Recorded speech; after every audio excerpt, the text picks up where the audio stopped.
Welcome to my channel, and this is a beginner's guide to solving the Rubik's Cube.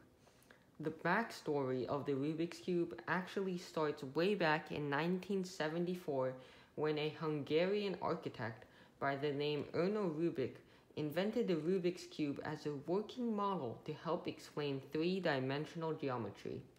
Unfortunately for him, he did not know how to solve it, and it took him a few months of trial and error to figure it out. In my course, you will only have to watch 8 videos for you to solve the Rubik's Cube. Not bad for a beginner. In this first video, I will teach you how to hold the Rubik's Cube and a strategy that everybody who solves the Rubik's Cube uses. First, take a solved Rubik's Cube. To hold the cube, you take the Rubik's Cube and turn it so that you are looking at one face of the cube. Next, take your index finger, middle finger, and your ring finger and place it behind the cube like so. Then place your thumbs on the front face like this.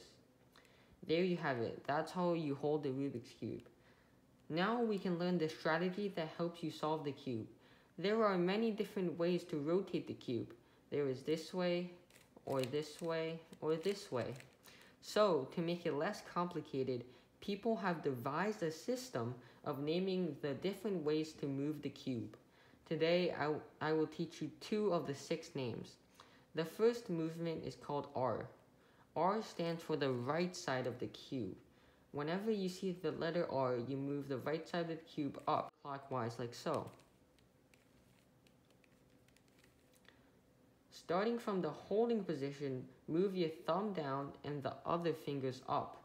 Then twist the cube so that your fingers end up back in the holding position, but you have moved the cube. That is called R. Now to reverse the move, you need the opposite of R or the inverse of R. We call this RI. First move your thumb up and the rest of your fingers down. Then twist the cube so that you end up in the holding position. So that's R, and that's RI. The next turn I will teach you is called U. U stands for the upper layer, and you move it like so.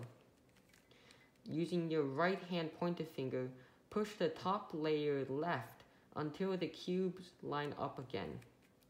Now every move has an inverse, so to do UI or the inverse of U, use your left hand pointer finger to push the top layer right until the cubes line up again.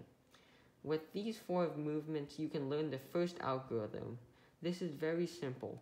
First, do R, then U, then RI, then UI. R, U, RI, UI.